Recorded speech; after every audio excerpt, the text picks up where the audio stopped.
Hello and welcome back to Life on the Wrist. Hope you're doing well today. Today we are going to be jumping into 4 new pieces that we are going to be covering on lifeonthewrist.com. So with that said, let's jump into it.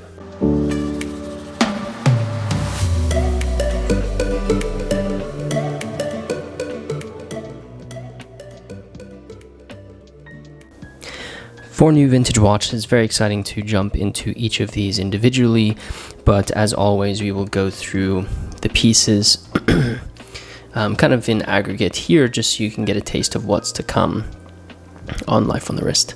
So the first piece, if I can get it to focus on it, if I can get the camera to focus on it, is a really nice Bulova that was manufactured in 1968. The watch has a 10-karat gold-filled case that's in fairly good condition, as you can see.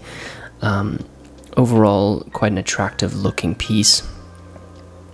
The spider-like lugs that you see on the case angle towards the wrist, making it sit pretty true to size at 31 millimeters in diameter. The watch is part of the 23 jewel sort of line of watches, which was a pretty big staple for Bulova. A lot of the times brands were competing on the amount of jewels that their watches had, and so that's what this watch is sort of a part of. So yep, spider-like lugs, which I think gives it quite a unique look. It also has a signed Bulova crown. The sunburst dial is really attractive and in really great condition, and has applied hour markers and Bulova logo. The only thing to call out about this this example is you can see over here where my thumb is pointing to a little bit of damage to the dial, but still the watch retains overall a pretty good look to it. The watch has a date complication at 3 o'clock, which has this applied gold window that matches the gold applied hour markers and Bulova name. It has sword hands and center seconds, which I think is also very attractive. Give me 1 second, I just want to adjust the lighting here for you. There we go, it's a little bit better to see it. The watch runs on the caliber 10 CP ACD movement, which is a really great automatic movement manufactured by Bulova. If you look at the case back, it also has a few other things about the watch. As an example, right here it is written that the case is anti-magnetic. It has the serial number and a date code here, 10-karat gold filled. So the case back really gives you a lot of information about this specific piece. As I mentioned, at 31 millimeters, it sits and angled lugs that's really angled towards the wrist. It sits pretty true to size in my mind, as you can see on my wrist. Let me just, there we go, get the camera to focus. You can see it fits pretty true to size. Let me take the watch off my left wrist so you can actually see these watches on that wrist instead, because I think that's probably a little bit more realistic. Alright, moving forward, we're going to look at this watch here, which is a really nice Enicar Ultrasonic with a beautiful Guilloche finished dial. So Enicar is not a brand that we've covered extensively on Life on the Wrist, but it is a brand that I'd like to sort of get into covering on the channel. What's quite interesting about Enicar is the documented history of the brand is fairly limited compared to many other brands, and I say limited in comparison, not limited in quantity. But this Enicar was manufactured in 1967 and has a really nice gold-plated Dur aluminum case, which is a little bit of a different feel than what you typically would come by with a gold-plated watch. And typically the cases are going to be stainless steel or something of that nature, and so the heft of the watch is pretty consistent. But Dur aluminum is quite lightweight, and so this 35 millimeter cased watch is actually quite light on the wrist. It's overall in good condition. There are signs of the gold plating being slightly coming off. I'll also mention the tone of this gold is quite different. It feels a little bit lighter in color compared to other gold-plated watches that we've covered on Life on the Wrist, so that's just another piece of information to call out. You also see sort of a nick here at the top, on that top lug. The 35mm case sits large and flat on the wrist with moderately sized lugs. You can see there, moderate in length, and don't steep too steeply towards the wrist. So it really sits quite large, being that the case and lugs are quite flat. The dial is really where this watch comes to life, and as you probably have seen from this video, it has a beautiful sunburst guilloche finish with applied hour markers, subsidiary seconds at 6 o'clock that is recessed into the dial. I really like the guilloche finishing because it also is an absolutely stunning watch to look at. I really like the hour markers. The font is is a little bit different than other hour markers that you see on watches. I also really like the subsidiary seconds now that it's recessed into the dial, and it also has a circular finishing to it. Kind of gives it a little bit of contrast compared to the guilloche finishing. The watch runs in the manual wind caliber AR1292 movement, and if you look on the back of this watch, you'll see some more of the accolades that Enicar boasted about this specific watch. You can see some of the gold plating coming off on the back of the lugs too. As I mentioned, at 35mm, the watch sits quite large, at least on my wrist. For a 35mm cased watch, this is sitting quite largely on the wrist, but actually quite nice sort of in the modern day of watch collecting.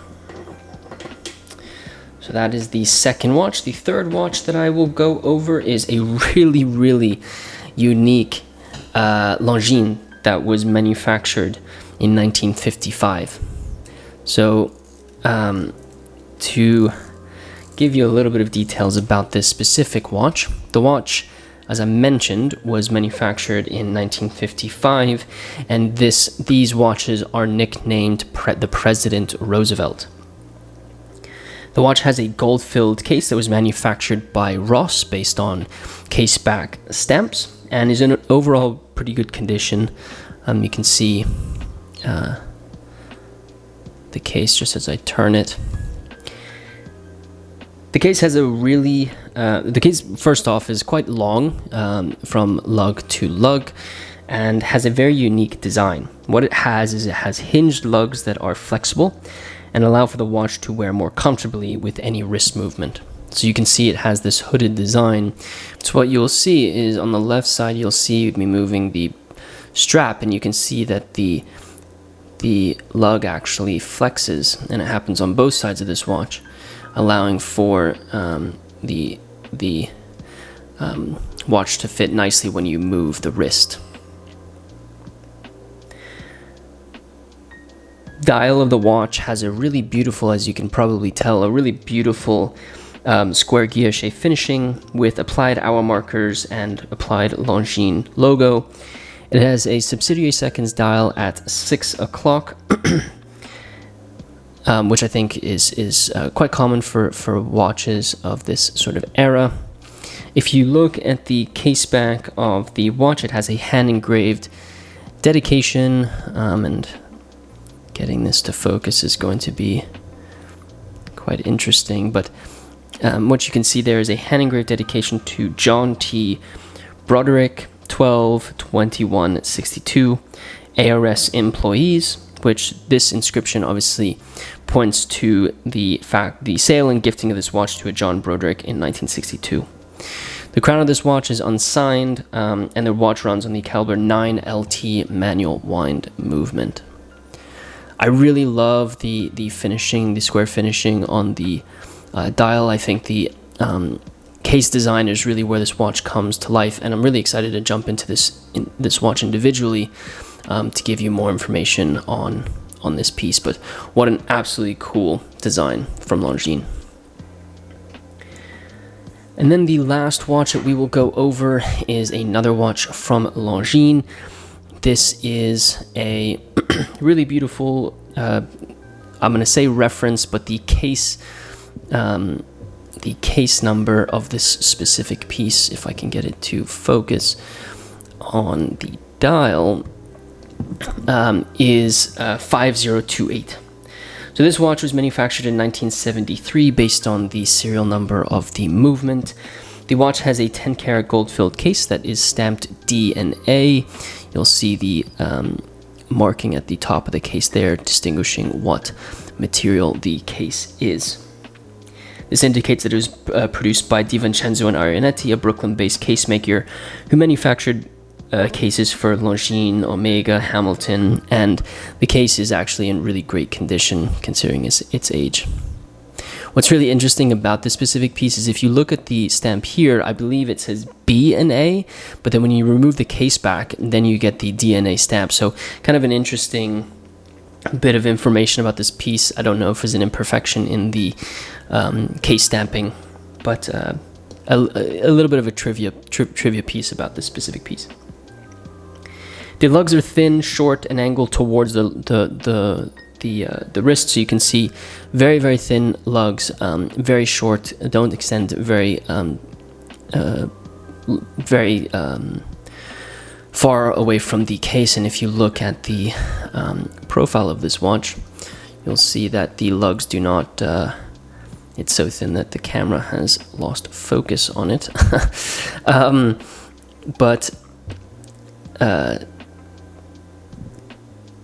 The lugs do not extend or do not slope towards the wrist too distinctly. I apologize here for the focus. Not sure what's gone into this camera today. Might just be the lighting of today. As I mentioned, lugs don't angle towards the wrist super distinctly. The watch has a two-toned black and gold dial with applied hour markers, and what's really attractive is it has these diamond hour markers at 12, 3, 6, and 9. It's quite interesting to see sort of the finishing here on the gold sort of sections of this dial. What actually happens is when you remove the case back and remove this, remove the movement of this watch, the black portion of this dial pops out, and so you remain sort of with this outer edge. It kind of is part of the top side of this case. What's really nice is if you flip the watch over, you have a really beautiful hand engraved dedication. I want to make sure that I get this in focus before I talk through it for you. Gosh, this piece is definitely giving me trouble today. There you go. So the hand engraved dedication is to Pat. It says to Pat Love Rose 12/25/72, which indicates the sale and gifting of this watch during Christmas of 1972 from a Rose to a Pat, so likely a couple, which I think is quite a beautiful sentiment. You can see some nice sort of swirl finishings on the bottom of the case. The crown of this watch is unsigned, and the watch runs in the caliber 528 manual wind movement. For me, you know, this is only a 24 by 24 millimeter watch, so it is on the smaller side. But for me, it's a really beautiful piece. I think the diamonds are understated and not too garish, and I think it looks quite nice on the wrist. For me, it's a really beautiful example. I just realized that I did not try on this Longines for you so you could see it on the wrist, but as I mentioned, top to bottom, the watch is quite long. You can see it extends quite nicely. It's quite large on the wrist, as you can see, but really cool sort of hinged lugs. So these four are the pieces that we're going to be covering over the next several weeks. Stay tuned for the individual videos as well as the individual articles where we go in depth on each of these pieces, and really excited to jump into each of them. I hope you enjoyed taking a look at the four pieces that we're going to be covering on lifefromthewrist.com. I'm very excited to jump into each of them individually. I hope this gives you a little bit of a teaser, a little bit of a taste of the watches that are going to be covered. As always, Longines is a pretty big part of the pieces that we're going to be covering. But it's kind of exciting to jump into a watch brand like Enicar, which we really haven't covered on Life on the Wrist at all. So very excited to do that. If you want to see some more pictures of these watches, I encourage you to go to lifeonthewrist.com. There will be links to all the watches so you can see them. But as always, we're going to have individual videos where we go into the histories of the pieces, the movements that they run on, a little bit more in depth. So stay tuned for that in the coming weeks.